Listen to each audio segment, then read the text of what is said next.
ಒಂದು ರಾಜ್ಯದಲ್ಲಿ ಹಿರಿಯ ರಾಜ ತೀರ್ಕೊಂಡ. ತರುಣ ಮಗ ರಾಜ ಆದ. ಈಗ ನೋಡಿ ಏನಾಗಿದೆ, ಅವನ ಕೈಯಲ್ಲಿ ಅಧಿಕಾರ ಇದೆ, ಹಣ ಇದೆ, ಅದರೊಂದಿಗೆ ಯೌವನ ಇದೆ. ಸಾಕಲ್ಲ ತಲೆ ಕೆಡಿಸೋದಕ್ಕಿಷ್ಟು. ಒಂದೊಂದೇ ಮದ ಸಾಕು ಜೀವನದಲ್ಲಿ ಭ್ರಮೆ ಹುಟ್ಟಿಸೋದಕ್ಕೆ. ಎಲ್ಲ ಮದಗಳು ಒಂದೇ ಕಡೆ ಸೇರಿದಾಗ ಇನ್ನೇನಾದೀತು? ಅಹಂಕಾರ ಮೊಳಿತು.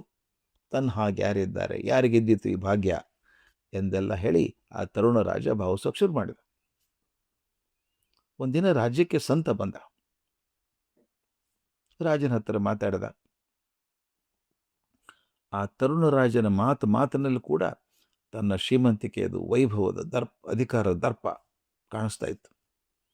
ಅದನ್ನು ಕಂಡು ಸಂತ ಹೇಳಿದ, ಅಪ್ಪ, ನೀನು ಸಣ್ಣ ವಯಸ್ಸಿಗೆ ರಾಜ್ಯ ಆಗಿದೆಯಾ, ಈ ಸೌಭಾಗ್ಯವನ್ನು ಹೆಚ್ಚು ನಂಬಬೇಡ.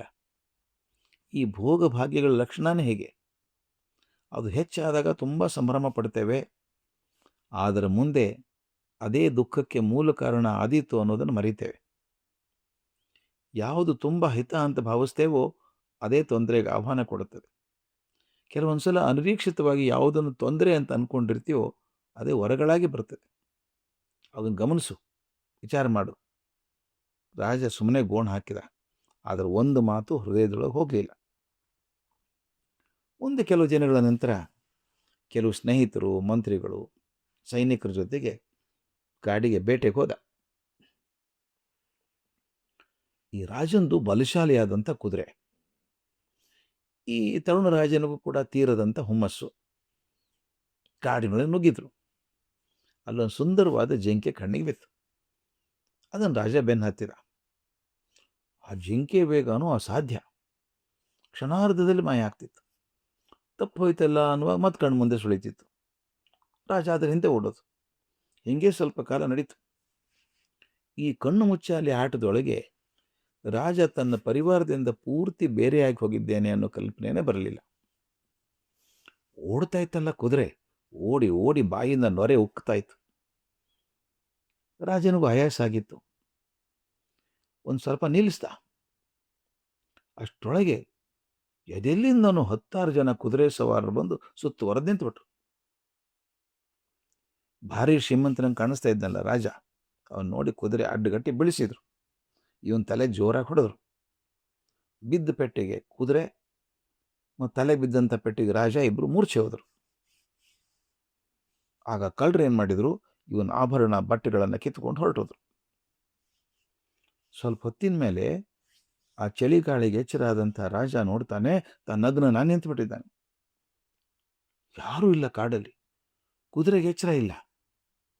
ಏನಪ್ಪ ಮಾಡೋದು ಅಂದ್ಕೊಂಡ. ಅಷ್ಟರೊಳಗೆ ಹತ್ತಿರದಲ್ಲೆಲ್ಲೋ ಸಿಂಹದ ಭಾರಿ ಗರ್ಜನೆ ಸೇರಿಸ್ತು. ಆ ಗರ್ಜನೆ ಕೇಳಿಸಿದ ತಕ್ಷಣ ಅಯ್ಯೋ ಅಂದವನು. ನನ್ನ ಕಡೆ ಏನೂ ಇಲ್ಲ, ಆಯುಧ ಕೂಡ ಇಲ್ಲ, ನಗ್ನ ನಾನು ನಿಂತಿದ್ದೇನೆ, ಕುದುರೆಗೆ ಎಚ್ಚರ ಇಲ್ಲ, ಏನಪ್ಪ ಮಾಡೋದು? ಅತ್ಯಂತ ಅನಿರೀಕ್ಷಿತ ಅಪಾಯ ಇದು. ಇನ್ನೊಂದ್ಸಲ ಜೋರಾಗಿ ಗರ್ಜನೆ ಆಯಿತು ಸಿಂಹದ್ದು. ಆಗೇನಾಯ್ತು ಗೊತ್ತಾ? ಎಚ್ಚರ ತಪ್ಪಿ ಬಿದ್ದಿತ್ತಲ್ಲ ಕುದುರೆ, ಈ ಸಿಂಹದ ಗರ್ಜನೆ ಗಾಬರಿಯಾಗಿ ಎದ್ದು ನಿಂತ್ಕೊಂಡ್ಬಿಡ್ತು. ನಿಂತ್ಕೊಂಡ ತಕ್ಷಣ ಇವನು ಬೇರೆ ಹಾರಿ ಕುದುರೆ ಮೇಲೆ ಕೂತ್ಕೊಂಡ, ಜೋರಾಗಿ ಓಡಿಸಿದ ಕುದುರೆನ. ಕಾಡಿಂದ ಹೊರಗೆ ಬಂದು ಪಾರಾದ. ಬಂದು ಅರಮನೆಗೆ ಬಂದು ಸೇರ್ಕೊಂಡ ಮೇಲೆ ಆ ಸಂತನನ್ನು ಕರೆಸಿ ಹೇಳಿದ, ಸ್ವಾಮಿ, ನೀವು ಹೇಳಿದ್ದು ಬಹಳ ಸರಿಯಾಗಿತ್ತು. ಯಾವ ಶ್ರೀಮಂತಿಕೆ ನನ್ನ ಭಾಗ್ಯ ಅಂತ ಅಂದ್ಕೊಂಡಿದ್ನೋ ಅದೇ ನನ್ನ ಜೀವಕ್ಕೆ ಮುಳುವಾಗಿತ್ತು.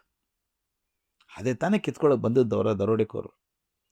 ಯಾವುದು ಭಾಗ್ಯ ಅಂದ್ಕೊಂಡಿದ್ನೋ ಅದೇ ನನಗೆ ಅಪಾಯ ಆಗಿತ್ತು.